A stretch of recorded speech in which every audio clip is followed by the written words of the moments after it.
क्या करूं राधा, तू ही बता। मेरी किस्मत ही फूटी हुई है तो मैं क्या कर सकता हूं। जब भी हालात सुधरने लगते हैं कुछ न कुछ ऐसा हो जाता है कि फिर से सब कुछ बिगड़ जाता है।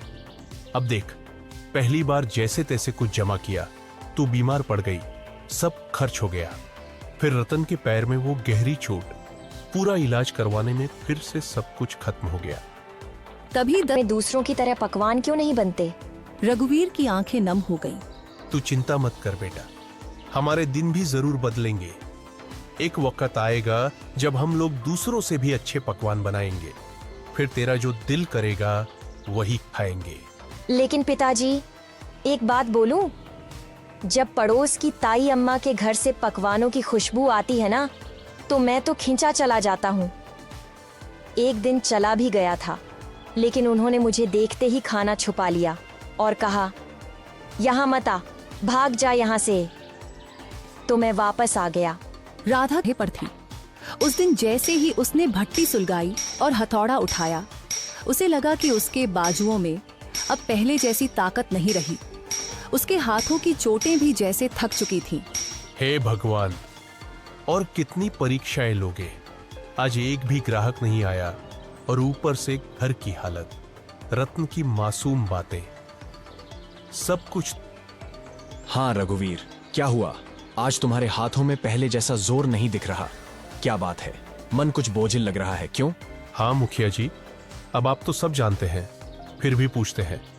मेरा परिवार बहुत बड़ी आर्थिक तंगी में है। मेहनत तो बहुत करता हूँ, लेकिन हाथों में किस्मत नहीं है। मुखिया चुप था। मुखिया जी, मैं तो कहता हूँ कि इस रघुवीर को गांव से निकाल देना चाहिए। उसकी मनहूस छाया धीरे धीरे पूरे गांव में फैल रही है। कहते हैं कुछ लोग ऐसे होते हैं जिन पर काल की छाया होती है और जो पूरे गांव को बर्बाद। अरे बाली, तू भी ना चल, छोड़ इसे, चल यहाँ से। दोनों रघुवीर की हालत पर हंसे और आसमान की ओर उठाए।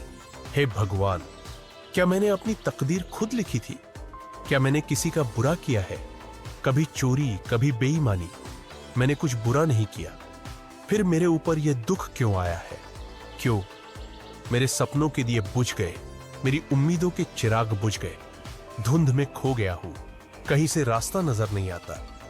यह तन्हाई कब खत्म होगी? उसकी हथेली से हथौड़ा। मैं आज भी खाली हाथ जाऊंगा। राधा उम्मीद लगाए बैठी होगी। मेरा तो घर जाने का भी मन नहीं कर रहा। मैं क्या करूं? मेरा बेटा भूखा होगा। शाम को रघुवीर थका हारा अपने घर पहुंचा। उसका चेहरा उदास था। जैसे ही उसने घर में कदम रखा, राधा ने उसे देख लिया। अरे क्या हुआ रघु, आज तुम्हारा चेहरा इतना उदास क्यों है? अरे कुछ तो कहो। रघुवीर की आंखें। अब तो सारे गांव वाले भी मेरी बुरी किस्मत का मजाक उड़ाने लगे हैं राधा। और क्या कहूं, आज तो दुकान पर एक भी ग्राहक नहीं आया। हाँ, और ऊपर से मुखिया और बाली, वो दोनों मेरी किस्मत पर हंसते हुए चले गए। मैं तुम्हारे लिए खाने के लिए भी कुछ नहीं ला सका। राधा चुप हो गई। तुम दुकान जा रहे थे तब मैं भी तुम्हें बोल रही थी, इसमें गलती मेरी भी है। मैं भी कभी तुम्हारे दुख को पूरी तरह समझ नहीं पाई। फिक्र मत करो, भगवान सब ठीक करेगा। रघुवीर कुछ नहीं बोला। वह चुपचाप चारपाई पर लेट गए। अगले दिन सुबह होते ही राधा ने रघु से कहा, रघु, खाने के लिए कोई चीज उधार ही ले आओ। हमारे गांव की दुकान हो सकता है तुम्हें कुछ सामान उधार दे दे। नहीं राधा, मैं कल भी गया था उसके पास। वह पहले अपना पिछला उधार मांग रहा है। अब मुझे उसकी दुकान पर जाते हुए शर्म आती है। मुझे नहीं लगता कि हमारे हालात कभी भी ठीक हो सकेंगे। ऐसा ही चलता रहा तो हमें यह गांव छोड़कर जाना पड़ेगा। गांव में 2-3 लोगों से पहले ही मैं उधार ले चुका हूं। अब मेरे अंदर इतनी हिम्मत नहीं कि किसी और से उधार मांग लूं। सबको पता है कि मैं उधार लेकर वापस नहीं करता। वापस करूं भी तो कहां से? हमारे पास इतने पैसे होते ही नहीं, जो आते हैं वो लग जाते हैं। हाँ रघु, यह तो है। भगवान पता नहीं किस बात की सजा दे रहा है हमें, लेकिन हमें उम्मीद रखनी चाहिए। हमारे भी दिन एक दिन जरूर बदल जाएंगे। यह बात तो मुझे तुमसे सुनते 10 साल हो गए हैं। आज तक ऐसा दिन नहीं आया।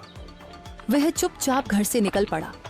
और सीधात्या के विचारों में डूबा हुआ गांव की सीमा तक पहुंच चुका था। तभी सामने से मुखिया आता हुआ दिखाई दिया। अरे रघुवीर, आज दुकान नहीं खोली क्या? तुम तो सीधे जंगल की ओर निकल पड़े हो। क्या बात है? अब लोहार से लकड़हारा बनने का इरादा है क्या? रघु चुप रहा। वह पहले से ही उदास था। उसके पास मुखिया को जवाब देने के लिए कोई भी शब्द नहीं थे। चलो अच्छा है, लकड़हारे भी बुरे नहीं होते। कम से कम जंगल में कोई तुम्हारी किस्मत का मजाक तो नहीं उड़ाएगा ना। मुखिया हंसता रहा और चला गया। रघुवीर बिना कुछ बोले जंगल की गहराई की ओर बढ़ गया। रघुवीर और आसमान की ओर देखने लगा। मैं मर्द हूं ना, इसीलिए किसी के सामने रो नहीं सकता। अगर राधा और रतन मुझे रोते हुए देख लेते तो उनका मनोबल टूट जाता। इसीलिए मुझे जंगल आना पड़ा। भगवान, तू मेरी कितनी कानों में किसी के चीखने की आवाज आई। कोई है तो मेरी मदद करो। वह उठा और इधर उधर देखने लगा। अचानक उसकी नजर एक साधु पर पड़ी जो जमीन पर गिरे हुए थे। रघुवीर तुरंत उनके पास गया। साधु महाराज, आपको क्या हुआ? आप ऐसे क्यों पड़े हैं? बेटा, मैं राज की ओर जा रहा था कि रास्ते में मेरे पैर में जोर की मोच आ गई। मैं गिर पड़ा और तभी से इस सुनसान जंगल में पड़ा हूं। ये जंगल इतना वीरान है कि यहाँ कोई आता ही नहीं।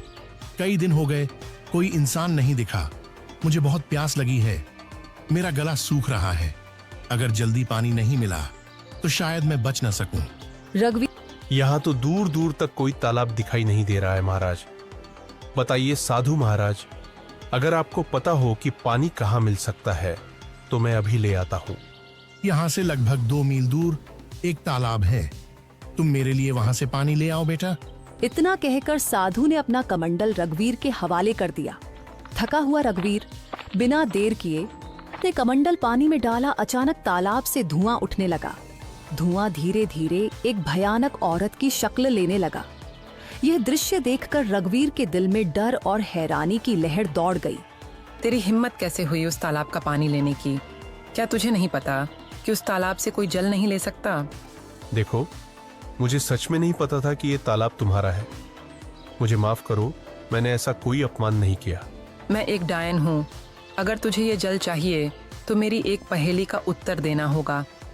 अगर उत्तर गलत दिया तो इसी तालाब में डुबोकर मैं तुझे मार दूंगी। लेकिन हाँ, एक और रास्ता है जिससे तू बच सकता है।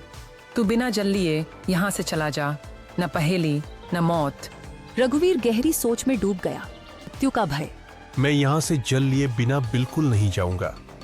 मैंने किसी से जल लाने का वचन दिया है और मैं अपना वचन नहीं तोड़ूंगा। तो मेरी ये पहेली सुन।